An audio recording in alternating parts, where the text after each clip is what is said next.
खबर नहीं जिन्हें अपने दीन और मजहब की, हमें वो दीन का मतलब सिखाने निकले हैं।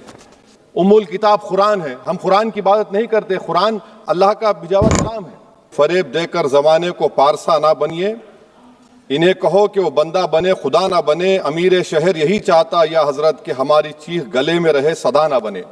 उम्मुल मोमिनीन के बारे में और उम्मुल किताब के बारे में, उम्मुल मोमिनीन उनको कहते हैं जो हमारे प्रॉफिट मोहम्मद सल्लल्लाहु अलैहि वसल्लम की वाइफ हैं।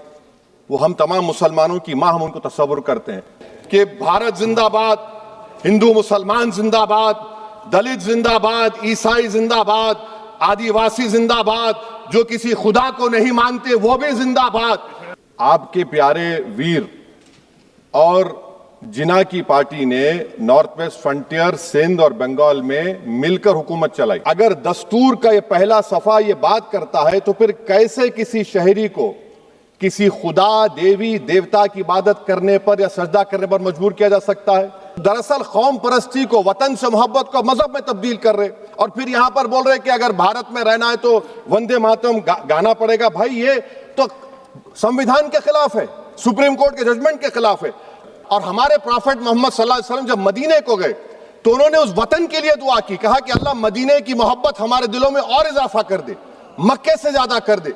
तो ये इस्लाम, मुसलमान होना, हमारे ईमान में मुल्क की मोहब्बत बीच में नहीं आती और मुल्क से मोहब्बत है और रहेगी हमेशा, क्योंकि ये अजीम कुर्बानियां यहां पर शामिल है जिन्होंने जंग आजादी में हिस्सा नहीं लिया। आज अगर वो वतन की मोहब्बत का दर्ज देंगे तो बड़ा गलत होगा। बहुत बहुत शुक्रिया आपका कि आपने एक अहम मौजू पर मुझे बोलने का मौका इनायत फरमाया। और बड़े अफसोस की बात है कि बड़ी धूमधाम से हुकूमत की तरफ से इस बात को रखा गया, मगर 30 से ज़्यादा MP यहाँ पर मौजूद नहीं है। मैडम, पहले तो मैं वज़ीर आज़म की इस बात की मजम्मत करता हूँ और उनको बताना चाहूँगा कि जिना के बारे में उन्होंने जो कहा था, हम तो जिना के सख्त मुखालिफ है, इसलिए भारत को अपना वतन माने। मगर 42 में आपके प्यारे वीर और जिना की पार्टी ने नॉर्थ वेस्ट फ्रंटियर, सिंध और बंगाल में मिलकर हुकूमत चलाई और उस हुकूमत ने 1.5 लाख हिंदू और मुसलमानों को अंग्रेजों की फौज में शामिल कराया ताकि वो लड़े। तो किसी शायर ने अच्छा कहा था वजीर आजम के बारे में कि फरेब देकर जमाने को पारसा ना बनिए, इन्हें कहो कि वो बंदा बने खुदा ना बने, अमीर शहर यही चाहता या हजरत कि हमारी चीख गले में रहे सदा ना बने। दूसरी बात मैडम, हमारे वजीर दिफा जनाब राजनाथ सिंह साहब ने बड़ा ही अजीब व गरीब और तकलीफ दे बात कही उम्मुल मोमिनीन के बारे में और उम्मुल किताब के बारे में। उम्मुल मोमिनीन उनको कहते हैं जो हमारे प्रॉफिट मोहम्मद सल्लल्लाहु अलैहि वसल्लम की वाइफ हैं। वो हम तमाम मुसलमानों की माँ, हम उनको तस्वुर करते हैं, मगर हम उनकी इबादत नहीं करते, हम अपनी माँ की इबादत नहीं करते। उम्मुल किताब कुरान है, हम कुरान की इबादत नहीं करते, कुरान अल्लाह का बिजावा कलाम है। तो उसके बारे में भी शायर ने अच्छा कहा कि खबर नहीं जिन्हें अपने दीन और मजहब की, हमें वो दीन का मतलब सिखाने निकले हैं। अहम बात यह है कि मैडम, हमारे मुल्क का आइन का इस लफ्ज से आगाज होता है वी द पीपल। इसका आगाज भारत माता के नाम से नहीं होता है। हमारे संविधान का जो प्रियम्बल है वो क्या कहता है? Liberty of thought, expression, belief, faith and worship. अगर दस्तूर का ये पहला सफा ये बात करता है तो फिर कैसे किसी शहरी को किसी खुदा, देवी, देवता की इबादत करने पर या सजदा करने पर मजबूर किया जा सकता है? आप ही की पार्टी से आज की जो बातें हुई है इसी कब हो रही हैं। हमारे कॉन्स्टिट्यूंट असेंबली में मैडम एक मोहतरमा थी रोहिणी कुमार चौधरी ने एक तजवीज़ दी थी कि प्रियम्बल में किसी देवी के नाम से शुरू हो। उन्होंने खास तौर से वंदे मातरम का जिक्र किया, मगर उसको कबूल नहीं किया गया। फिर KV कामत साहब ने एक तजवीज़ दी कि इट्स सिटीजन्स को बदलकर हर सिटीजन्स किया जाए और खुदा के नाम से शुरू किया जाए, वो तरमीम को मुस्तरद कर दिया गया। हमारे संविधान का उसूल यह है कि भारत क्या है, उसकी अवाम है, अवामी कानून की मुसन्निफ है, अवाम की मर्जी से सबसे बालातर है, अवामी हाकिम है। मुल्क किसी खुदा, देवी, देवता, मजहबी इलामत के नाम से नहीं चलता, ना मुल्क किसी एक मजहब की मिल्कियत है। इसीलिए बाबा साहब अम्बेडकर ने क्या कहा था, उन्होंने मदर इंडिया के नजरिए को मुस्तरद किया। बाबा साहब ने एक नई इस्तिलाह वजह कर दी और कहा कि भिक्षित भारत, ये बाबा साहब अम्बेडकर ने कहा। अब मैडम, अगर मजहबी आजादी इस आइन का बुनियादी उसूल है तो सवाल ये पैदा होता है कि उस वक्त हमारे जो कॉन्स्टिट्यूंट असेंबली के प्रेसिडेंट थे जनाब राजेंद्र प्रसाद साहब ने किस बुनियाद पर वंदे मातरम को कौमी तराना करार दिया? ना तो कोई सेक्यूरिटी रेजोल्यूशन है इसके बारे में। मैडम, मैं आपको बताना चाहूंगा कि जुडिशरी क्या कहती है। बीजू इमैनुअल केस है 1986 का, जिसमें जिहोवा विटनेस ने कहा कि मैं नेशनल एंथम के वक्त खड़े रहूंगी, पढ़ूंगी नहीं। सुप्रीम कोर्ट ने कहा कि उसने कोई गुनाह नहीं किया। वहीं एक 2017 का केस है अश्विनी उपाध्याय का केस सुप्रीम कोर्ट का, उन्हें कहा गाइडलाइंस दिए जाएं वंदे मातरम पर, सुप्रीम कोर्ट ने नहीं कह दिया। फिर आप आ जाइए madam, prevention of insult act national 1971, इसमें नेशनल सॉन्ग नहीं है, सिर्फ नेशनल एम्बलम और आपका नेशनल एंथम है। फिर आप आ जाइए 40th अमेंडमेंट आर्टिकल 51 है, 76 में पास हुआ, उसमें भी इसका कोई जिक्र नहीं है। मैडम, मैं आपके सामने बताना चाहूंगा कि हमारा भारत एक इसका मजमुआ क्या है। इसमें हिंदू है, मुसलमान है, सिख है, ईसाई है, जैन है, एथिस्ट है, मेहनत कश है, किसान, गरीब, मजलूम और दलित है।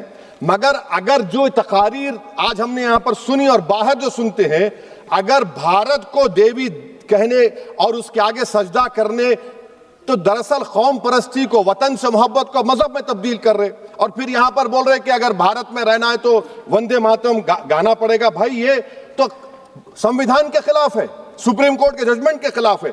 अगर वंदे मातरम मैडम कौमियत का मियार है, तो फिर सवाल यह है कि हजरत मोहानी की कौमियत क्या थी जिसने इनकलाब जिंदाबाद का नारा दिया? अगर यूसुफ मेहरली ने quit India Simon go back का नारा दिया, तो उसकी कौमियत क्या थी? अगर हैदराबाद से मौलवी अलाउद्दीन, जो मक्का मस्जिद का पहला मुजरिम है काला पानी में, और तूरेबाज खान जो मारकर लाश को लटका दिया गया था हैदराबाद में 8 दिन तक, उसकी कौमियत क्या थी?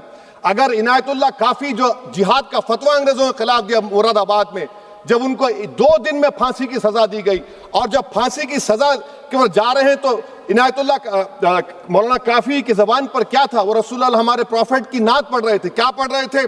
कोई गुल बाकी रहेगा ना चमन रह जाएगा, पर रसूलुल्लाह का दीन हसन रह जाएगा। तो उनकी कौमियत क्या थी? माल्टा की जेल में महमूदुल हसन, हुसैन अहमद मदनी 6 महीने माल्टा की जेल की ग्राउंड में पड़े रहे, उनकी कौमियत क्या थी? अल्लामा फजल खैराबादी का वो सेल काला पानी का पुकार कर इनसे पूछ रहा है, जो वहीं पर मर गए, खबर वहां पर है, बताओ मेरी कौमियत क्या थी? मैडम, मैं एक मुसलमान हूं, मैं इस्लाम को मानने वाला बावकार इंसान हूं, और मेरे मजहब की बुनियादी तालीम तौहीद है, ला इलाहा इल्लल्लाह, नहीं है कोई खुदा सिवा अल्लाह के।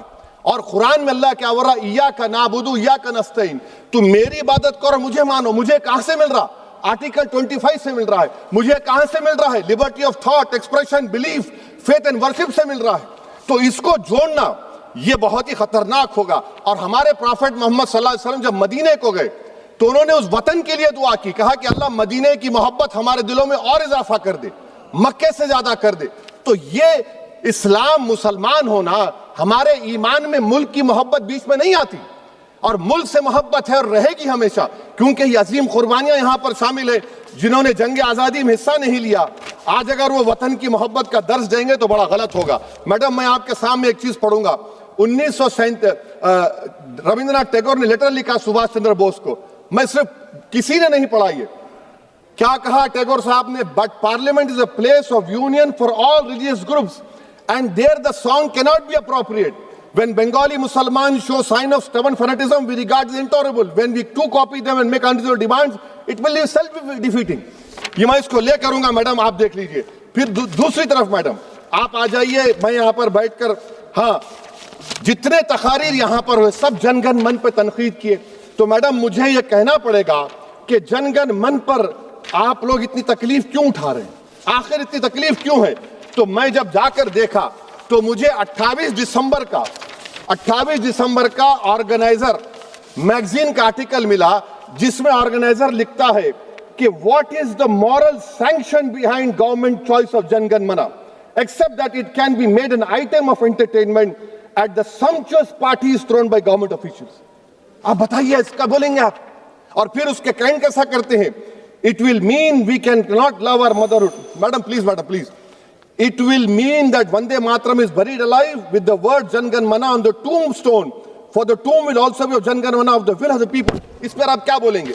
मैडम, मैं आपको ये बताना चाह रहा हूं कि वतन की मोहब्बत हमारे लिए बहुत अहम है, मगर ये बताइए हमको कि अभी मैडम यहाँ पर आनंद मठ के बारे में बहुत कुछ कहा गया। मैं सिर्फ 2 मिसालें आपको देता हूं।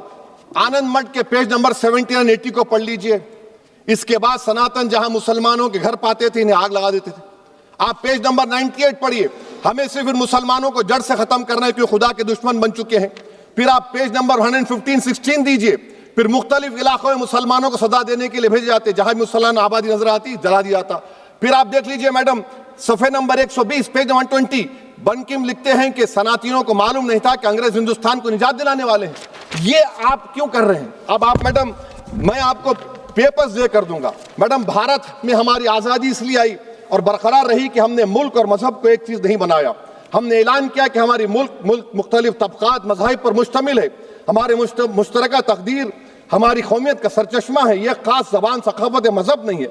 अगर वंदे मातरम का मतन कौम और मजहब को एक बना देता है, अगर हम इसे टेस्ट बनाते हैं वफादारी का, तो फिर मान लीजिए कि यह गांधी, अंबेडकर, टैगोर, बोस और लाखों आजादी के सिपाहियों की सोच को छोड़कर गोडसे की सोच की हिंदू कौमी परस्ताना, मैडम खत्म कर रहा हूं, हिंदू कौम परस्ताना को अख्तियार करेंगे। मुझे वतन से बेइंतहा मोहब्बत है मैडम, और इंशाल्लाह हमेशा रहेगी, मगर बावजूद इसके कि मेरी मस्जिद, मेरी इबादत गाह, मेरे कपड़े, मेरे कारोबार पर हमले होते, मगर मैं फिर भी कहता हूं कि वतन मेरा, हर वतन को हम छोड़कर नहीं जाएंगे। मगर हुब्बुल वतनी का क्या मुतालबा है? हुब्बुल वतनी ये कहता है कि वतन से मोहब्बत है तो जुल्म को खत्म करो, गरीबी को खत्म करो, बेरोजगारी को खत्म करो, जबर का खात्मा करो, अमन का गहवारा बनाओ, पाकिस्तान की दहशतगर्दी को खत्म करो, एक्सप्लॉयटेशन को रोको, शरारत को रोको, मुल्क के खिलाफ की जाने वाली साजिश खत्म करो। मैडम, भारत एक चमन है जहां पर हर फूल को खिलना चाहिए, और अगर कोई इस फूल के, अगर पूरे फूल खिलेंगे तो उसकी खुशबू से ये वतन मुअत्तर होगा। मगर अगर इस चमन का माली ये कहेगा कि एक ही फूल खिलेगा, तो मैं जिम्मेदारी के साथ कह रहा हूं, अगर एक ही फूल खिलेगा तो वो सहरा बन जाएगा और माली माली नहीं रहेगा, वो जल्लाद कहलाएगा। तो इसीलिए मैडम, हम उम्मीद करते हैं कि हुकूमत इस पर जोर जबर ना करे। मेरा राइट है, यकीनन मैं जानता हूं कि आजादी के लड़ाई में वंदे मातरम का नारा था, मगर अगर आप इसको जबर करेंगे तो ये संविधान के खिलाफ है। वफादारी का सर्टिफिकेट हमसे मत लीजिए मैडम, खत्म कर रहा हूं, वफादारी का सर्टिफिकेट हमसे मत लीजिए। आपके बुजुर्गों के कोई एक किताब में लिख के क्या लिखा है बता दीजिए, कहां पर क्या लिखा हुआ है? तो मैं मैडम, मैं इस शेर पर अपनी बात को खत्म कर रहा हूं मैडम, मैं इस शेर पर अपनी बात को खत्म कर रहा हूं मैडम, मैं अपनी बात को खत्म कर देता हूं मैडम, क्योंकि आप बहुत जल्दी में हैं। कि भारत जिंदाबाद, हिंदू मुसलमान जिंदाबाद, दलित जिंदाबाद, ईसाई जिंदाबाद, आदिवासी जिंदाबाद, जो किसी खुदा को नहीं मानते वो भी जिंदाबाद, और मैडम सब पिछड़ा सब आ गया इसमें। तो हम उम्मीद करते कि इस रूह को आप समझेंगे, अगर आप सिर्फ अपनी आइडियोलॉजी को लेकर चलेंगे। और आखिर में मैडम, जनाब बंकिम चंद्रा साहब के बारे में मैं आपके सामने डॉक्यूमेंट लेकर रहा हूं कि उन्होंने बीए का एग्जाम पास नहीं किया था, 7 मार्क्स से फेल हो गए थे, ये भी रख रहा हूं। तो आप जिसको लिटरेरी जायंट बता रहे, ये नहीं है। बहुत बहुत शुक्रिया। धन्यवाद सभापति महोदया। मैं इस सदन का ध्यान